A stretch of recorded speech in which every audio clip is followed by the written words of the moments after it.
Radio en mai. Créer, c'est résister, c'est effectif, je veux dire. Le monde ne serait pas ce qu'il est s'il n'y avait pas l'art. Cela, les gens, ils ne se tiendraient plus.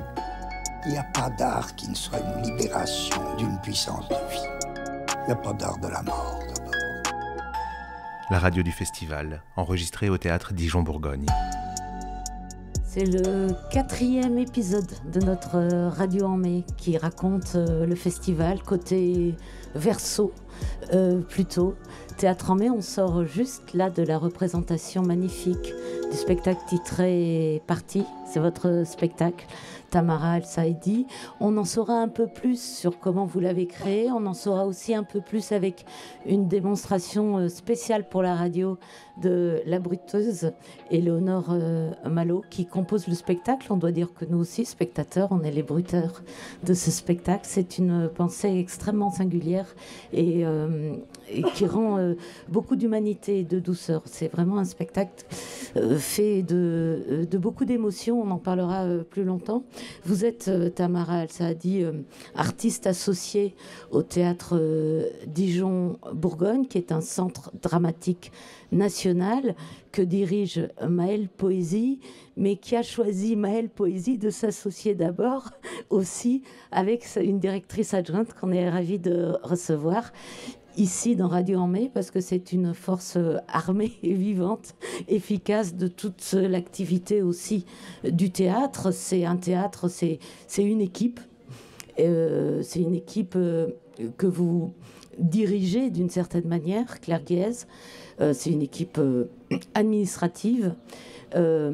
Vous êtes associé donc d'une certaine manière à la directrice Maëlle Poésy. Dans quelles circonstances vous avez rencontré Maëlle Poésy, Claire Guez ? Eh bien, moi, en fait, je suis avant tout une accompagnatrice d'artistes et j'étais l'administratrice de la compagnie de Maëlle. Et donc, ça fait plus de 10 ans maintenant qu'on travaille ensemble. Et voilà, ça a été assez logique et dans une continuité que de l'accompagner à la direction du centre dramatique. En fait, moi, mon métier, c'est de poursuivre ce que je faisais en compagnie, mais au niveau plus grand d'un théâtre maintenant, et d'accompagner le projet de Maëlle et les artistes qui sont associés à ce projet. Ce qui est assez important et ce qu'il faut préciser dans un centre dramatique national, dans un théâtre comme celui-ci, Théâtre Dijon-Bourgogne, c'est la part importante de production aussi qui est faite sur des spectacles.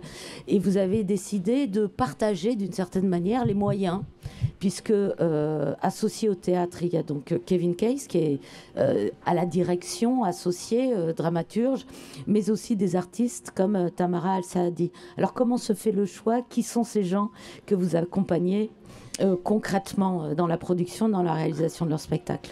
La mission d'un centre dramatique national, c'est un centre dramatique qui est dirigé par une artiste, en l'occurrence ici c'est Maëlle Poésy, et on a pour mission de partager l'outil et donc d'inviter pendant les mandats qu'on a, donc là le premier mandat est de 4 ans, des artistes pour leur donner, partager une maison, leur donner des outils pour produire, leur permettre aussi de présenter les œuvres qu'ils ont pu réaliser ou qu'elles ont pu réaliser avant l'arrivée au centre dramatique. Et le choix qu'on a fait avec Maëlle, en fait, il y a 4 artistes associés, dont Tamara, et aussi 3 auteurs-autrices. Et en fait, ce qui est au centre du projet, c'est les écritures contemporaines. Et donc, on a réfléchi ensemble à des artistes qui rendent compte du monde et qui soient aussi auteurs et autrices. Oui, c'est ça. C'est un théâtre du temps présent et écrit au présent par les artistes qui accompagnent, même si je vois Tamara sourire, parce que c'est vrai, on sort d'un spectacle qui parle de la Première Guerre mondiale. C'est ça qui vous fait sourire.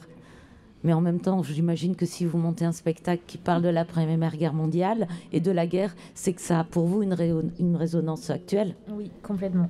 Qu'est-ce qui vous a donné le choix d'ailleurs ? Qu'est-ce qui m'a fait choisir ce thème ? Oui. La première, c'est que quand j'étais ado, j'avais une fascination pour l'histoire et pour la Première et la Seconde Guerre mondiale.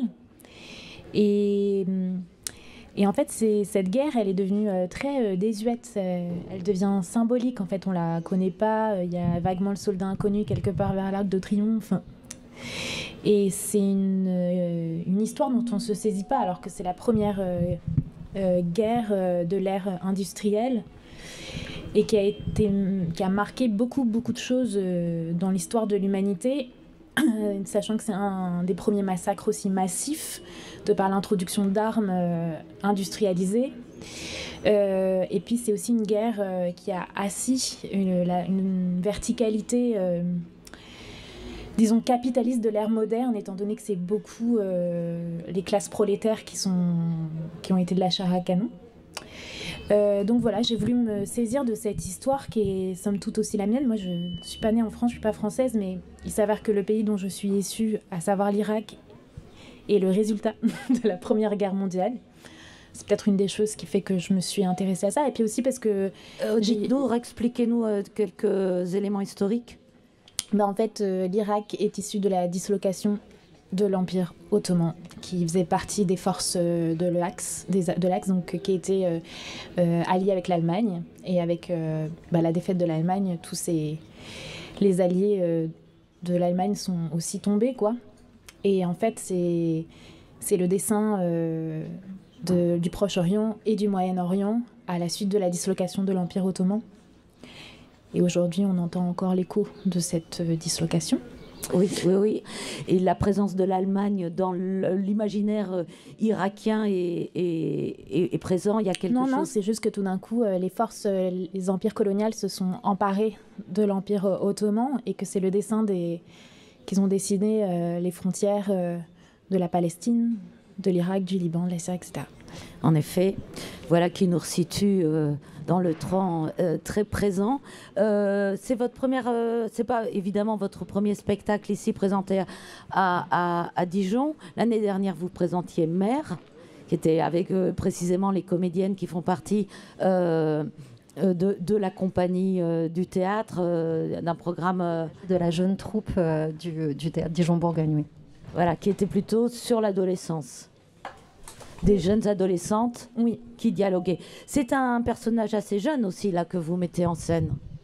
Oui. En fait, c'est ça que je voulais dire tout à l'heure, c'est que derrière cette charge symbolique de cette histoire, en fait, il y a des gens. Et moi, quand j'étais jeune, j'ai aussi lu À l'Ouest, rien de nouveau. Je ne sais pas si vous connaissez ce roman. Je me suis aussi beaucoup identifiée à cette jeunesse. Moi, j'avais 14 ans. Et aujourd'hui, en fait, cette jeunesse, c'est toujours la même qui est broyée. C'est toujours l'enfance qui est détruite. Et en fait, c'est des jeunes gens, à peine sortis de l'enfance, ou même qu'on considère qu'on a 17 ans. J'ai l'impression qu'on a encore un pied dans notre innocence quand même.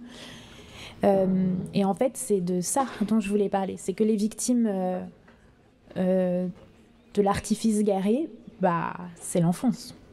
Et c'est ça qui est brisé. À un niveau humain, on tue, mais aussi on broie des avenirs. Et c'est de ça dont je voulais parler. Et c'est un travail que vous reposez sur une recherche historique que vous avez faite. Et les récits épistolaires, on entend des lettres qui sont lues par un jeune soldat à sa mère. Donc vous resituez l'atmosphère un peu avant la guerre.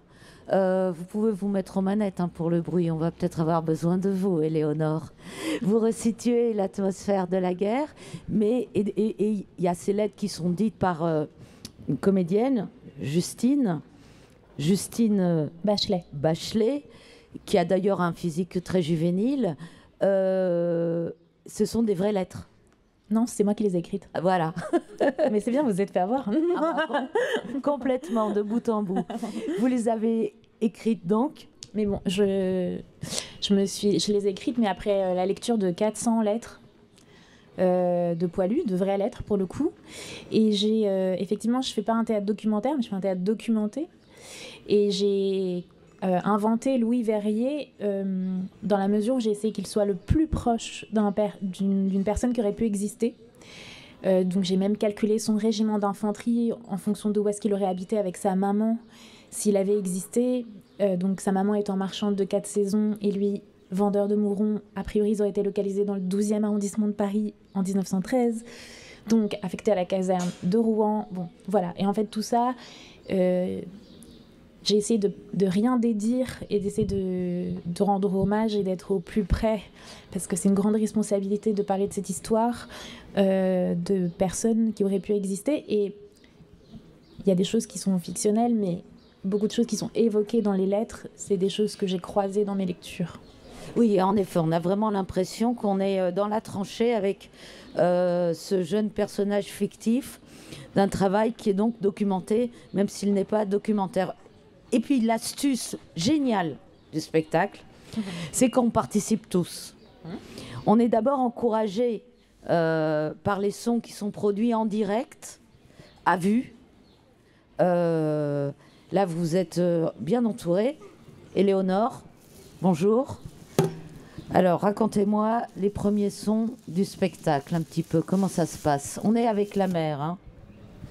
Oui, donc au début, on est vraiment avec la mer. Et en fait, tout le début, c'est vraiment du bruitage, on va dire, comme on le perçoit. C'est un bruitage très concret des actions que font Justine, donc que font Eliane. Et elle n'a aucun accessoire, mais du coup, les accessoires, ils sont créés par le son. Et tout ce que j'ai ramené là, c'est d'ailleurs les matériaux que j'utilise au début, puisque c'est vraiment là où on va faire du bruitage dans le sens un peu pur du terme.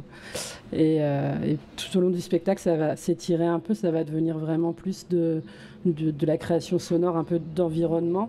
Plus ça va, et plus en fait je vais plutôt sonoriser un peu l'environnement de Louis, quoi, et les choses auxquelles il fait face. Voilà, et c'est du coup moins proche du bruitage direct avec des objets et plus des matières que j'ai pas pu emmener ici, puisque ça passe par mon ordinateur, c'est très transformé, c'est des choses, c'est pas un micro classique que j'utilise dans beaucoup de bruit. Voilà. Alors là, sur la table, il y a un moulin à café, Ouais. il y a une demi-noix de coco, un tiers, un appeau, des gants de protection chirurgicale, je ne sais pas comment les appeler, et de la bande magnétique, enfin de la bande de hein. Ouais. Qu'est-ce que vous pouvez nous proposer à reproduire à la maison?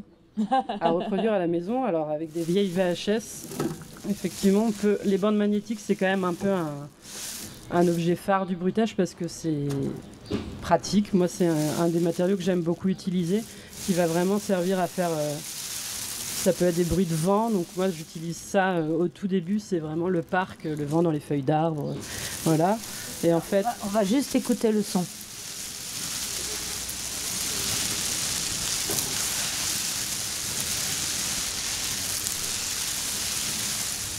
Le truc, c'est que comme là on est en extérieur, on fait exprès, hein, ça confond. Ça confond et en fait les variations elles vont venir vraiment de comment on le manipule. Là je fais exprès de faire un peu des bourrasques, des choses comme ça qui vont vraiment imiter l'aléatoire du vent dans les feuilles. Mais en fait on peut aussi faire la pluie en faisant quelque chose d'assez continu. En fait des matériaux comme ça va même pouvoir faire du feu si on l'utilise en tout petit, ça peut faire des crépitements. Enfin voilà, c'est assez cool parce qu'on peut faire plein de trucs différents avec. Donc la bande magnétique, c'est un outil indispensable du bruiteur. Un autre simple, très utile, la noix de coco. On connaît bien, souvent les gens connaissent les Monty Python avec la scène célèbre. Et c'est vraiment comme ça qu'on fait le cheval en bruitage.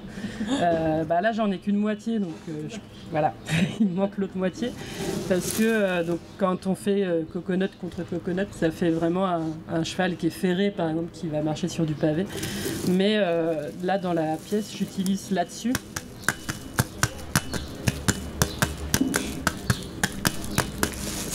Ça fait que le son il est moins brillant, moins cheval ferré. Il va être un peu plus naturel. Et en fait, en bruitage pour le cinéma, par exemple, je vais vraiment utiliser ce matériau-là. Après, je vais pouvoir le faire sur de la terre, sur n'importe quelle matière, en fait, et ça va coller. Voilà. Ça, Bon, c'est une petite initiation au bruitage, mais venez avec moi, parce qu'on n'a pas fini de parler. Merci. Non, super. Tamara, dans le spectacle, on est aussi, nous, les... Ça, c'est une idée vraiment géniale. On est, nous aussi, public, spectateurs, les acteurs de la rumeur. On est la voix publique. Vous êtes la voix publique, vous êtes aussi la voix de l'armée, vous êtes le groupe, quoi. Oui, on est la société. C'est ça, ouais. Parce qu'en fait, il y a cette thèse d'André Leuze qui s'appelle « Le refus de guerre » et qui démontre à quel point la mobilisation tant transmise dans nos cours d'histoire en troisième, ce mythe patriotique de « il y a eu un soulèvement national spontané pour aller à la guerre » n'était pas du tout vrai. Et qu'il y a des mécanismes coercitifs et notamment les pressions que peuvent créer le corps social. Déjà parce qu'il y avait vraiment une interdiction de manifester, des ressorts coercitifs de la police, etc. Mais indépendamment de ça, par exemple, des hommes n'osaient pas s'exprimer sur le fait que c'était peut-être pas une bonne chose d'aller à la guerre parce qu'ils étaient traités de lâches. Oui, il n'y avait pas de patriotisme. À cause du patriarcat. Non, je et en fait, tout ça pour dire que, en fait, cette entité du corps social et du groupe, elle est fondamentale, et que, en fait, on est tous impliqués dans la guerre. La guerre, c'est fabriqué. C'est pas une catastrophe naturelle. C'est voulu, pensé, mis en place. C'est notamment pour cette raison que j'ai donné à voir le théâtre, c'est-à-dire dans l'artifice du théâtre, on pouvait voir aussi l'artifice de la mise en place de la guerre. Oui, parce que tout est à vue. On voit le décor qui déroule, Éléonore qui fait les sons à vue. Vous êtes vous-même présente aussi sur scène. Justine qui change de personnage, et donc de costume à vue, oui. Et en fait, la guerre, on la fait ensemble, qu'on le veuille ou pas, en fait. Le groupe est impliqué, et cette question du groupe, elle est fondamentale, et c'est le groupe qui fait la guerre. Donc c'est le public qui construit l'histoire avec nous, quoi. Oui, c'est une manière de nous donner une responsabilité au-delà d'un rôle. Puis en fait, il y a quelque chose aussi qui est un tout petit peu inconfortable. Bon, c'est des lectures collectives parce que je voulais pas du tout mettre les spectateurs dans un malaise. C'est très désagréable. Moi, j'aime pas du tout quand on prend en otage un spectateur j'aime pas ça. Donc je me suis dit comment mettre ça en place sans que ce soit trop inconfortable, mais quand même un tout petit peu. Parce qu'on a peur d'y aller et en même temps, l'autre y va quand même. Et ça, c'est intéressant d'y aller parce que l'autre y va. Enfin, ça raconte un truc sur mon histoire. On peut développer d'ailleurs le dispositif. Donc, quand on arrive, à moins que ce soit secret, mais quand on arrive, chacun d'entre nous, on a un petit carnet de couleurs différentes. Et en fonction de la couleur, vous, sur le plateau, vous dites, le groupe des rouges dira à mon signal ce que je vous indique de dire. Et sur l'intensité nécessaire, soit très fort, soit vous le dites normalement. Oui, c'est le niveau de voix qui est indiqué. Et en fonction des couleurs que j'appelle, par exemple, ceux qui ont les textes bleus lisent le texte bleu. Et j'indique simplement s'il faut le dire à voix forte, parler ou chuchoter, quoi. Et ce qui est très beau, c'est que ça crée la rumeur. Quand la guerre est déclarée, il y a eu l'assassinat de l'archiduc. Absolument, mais moi, en lisant les lettres et en faisant cette recherche documentaire, je savais déjà que j'allais travailler avec une bruiteuse. Donc, mon attention était sur le son, sur tout le temps. Et en fait, je me rends compte qu'on peut vraiment... que l'écosystème sonore est fondamental, même dans les lettres. Donc on entend Paris, Paris, c'est des gens qui crient beaucoup. Les cris de Paris, c'est quelque chose qui existait. Il y avait énormément c'est un son permanent, c'est un gros, et les animaux, etc. Mais aussi, en fait, la guerre, c'est bien sûr un bruit au-delà des armes. C'est les gens qui crient, mais c'est aussi, par exemple, à un moment donné, il y a une prière. Je suis pas du tout religieuse, mais en fait, je ne pouvais pas ne pas mettre la prière puisqu'elle est racontée tout le temps. Mon voisin, j'ai entendu un autre père, là j'ai entendu un autre père, ses cris. Donc on l'entend, en fait c'est dans l'environnement, la prière est dans l'environnement sonore des tranchées. Comme le fait d'appeler la maman. Le cri de la mère existe beaucoup sur les champs de bataille. Donc quand on met son attention sur ça, en fait, on découvre un univers sensible. Et moi qui m'a bouleversée... au moment où j'ai mis mon attention sur le son en lisant les lettres, on entend des hommes appeler leur mère, en fait. Et c'est bouleversant, je trouve. Oui, c'est magnifique, c'est magnifique. Mon voisin était, comme moi, impliqué à fond dans sa lecture. Il a crié merveilleusement et moi, j'avais un autre texte. Mais après, quand on s'est mis ensemble, on ne dira pas la fin, par contre, mais c'est d'une beauté, c'est très, très... touchant parce que ça nous regroupe aussi autour d'un même spectacle. Dites-moi, Éléonore, Vous, quel est votre son préféré dans le spectacle que vous avez fait? Quel est celui où peut-être qui vous a demandé le plus d'ingéniosité? C'est compliqué comme question.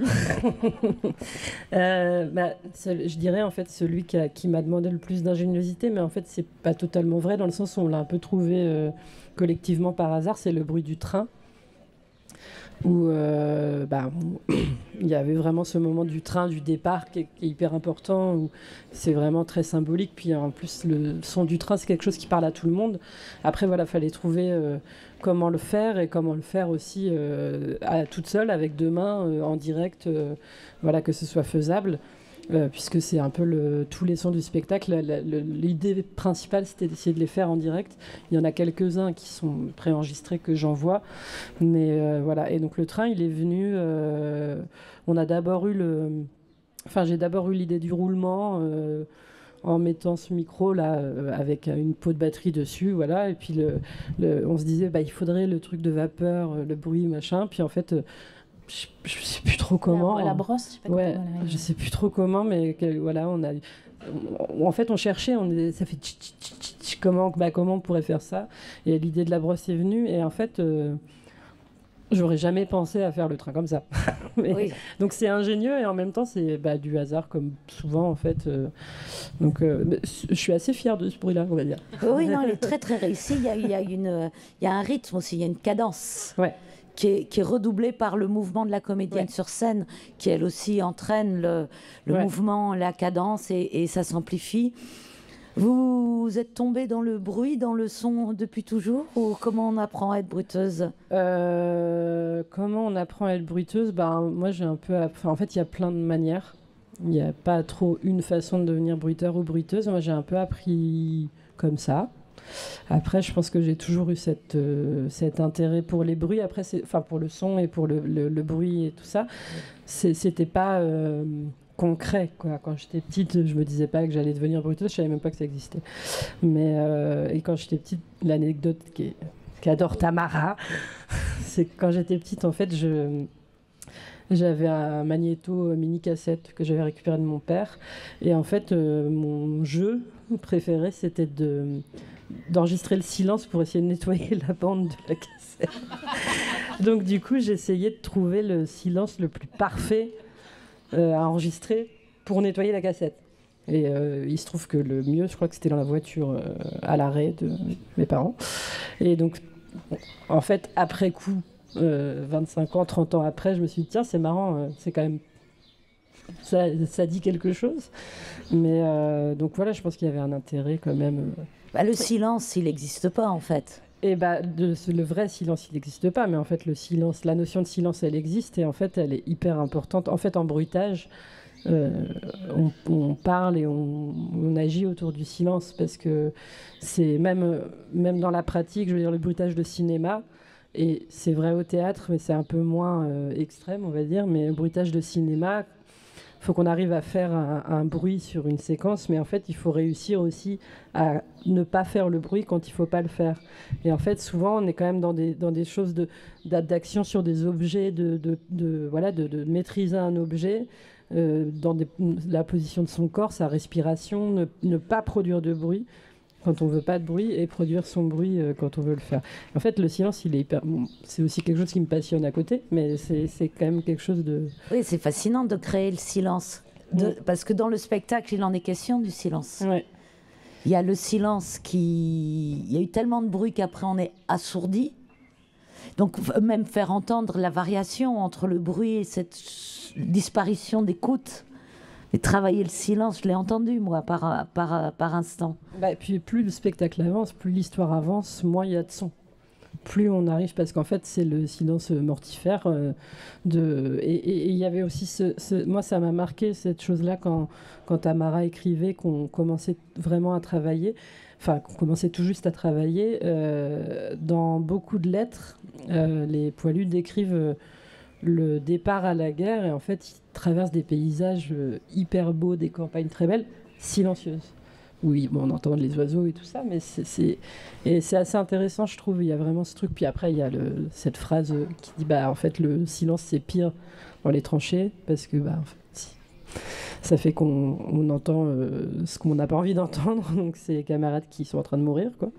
Mais il y a une réflexion autour du silence qui est quand même... Oui, qui est quand même importante. J'ai une obsession avec le silence. C'est-à-dire C'est dans tous mes spectacles. Mon prochain spectacle s'appelle Terre, T-A-I-R. Se taire. Et en fait, du coup, la question du silence, ça me fascine beaucoup parce que je trouve que c'est une entité qui porte une chose et son contraire. C'est à la fois, dans le silence, il y a les plus grandes déclarations d'amour ou les plus grands moments de partage. Enfin, c'est tellement beau ce que peut porter un silence et à la fois, ça peut être ce qu'il y a de plus terrible. C'est cet endroit de au-delà du mot et au-delà du son qui porte un ressenti humain qui n'est plus nommable. Et c'est vrai, c'est-à-dire que c'est à la fois ce qu'il y a de plus grand, je trouve de plus... Enfin, moi, des moments de silence que j'ai partagés, quand on peut être en silence avec quelqu'un, c'est parce que, sans être mal à l'aise, c'est parce qu'on ressent une profonde sécurité, un profond amour. C'est quand même... ça peut être chez soi, le silence. Et en même temps, moi, c'est une des choses qui a le plus dévasté ma vie aussi. Donc, en fait, voilà, j'ai un peu une attention particulière à ça. Et en fait, effectivement, dans les tranchées, bon, j'avoue ça, c'est moi qui l'ai inventé, mais en fait, ils parlent beaucoup des blessés qui sont restés sur le No Man's Land et qui crient et qu'ils ne supportent plus les cris. Et parce que ça les renvoie au fait qu'ils ne peuvent pas aller les chercher. Enfin, et en fait, je me suis dit, mais quand ils arrêtent de crier, ces gens qui sont sur le No Man's Land et que le silence se fait, qu'est-ce qui se joue en soi à ce moment-là? C'est fatal, je trouve. Et voilà. Donc et d'ailleurs, vous finissez par un silence, d'une certaine manière, extrêmement majestueux, parce que, d'une certaine manière, la scène s'arrête, le public a la parole, et on est face au silence scénique. Là, c'est le plus beau silence. Enfin, je fais du théâtre pour ça, moi, pour ce silence que je partage avec. En fait, c'est vrai. Je dis c'est vrai. C'est que qui me touche le plus dans le théâtre, c'est comment on peut partager du silence et comment parfois les situations. Je trouve que des situations dramaturgiquement qui sont bien menées, elles éclosent dans le silence.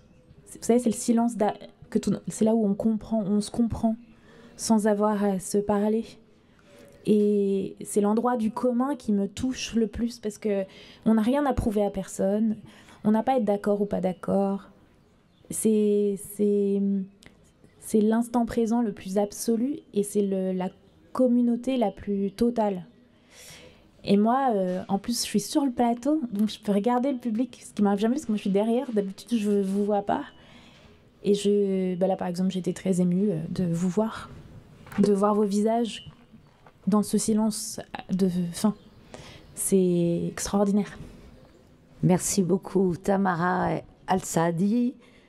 Merci beaucoup à vous, Éléonore Malo. On redit encore que Justine Bachelet est une formidable comédienne et que Jennifer Montesantos a fait de l'agencement de l'ensemble. Claire Guèze, à bientôt. À demain pour une autre journée de festival aussi belle que celle d'aujourd'hui. Merci au public. Radio en mai. La radio du festival, enregistrée au théâtre Dijon-Bourgogne.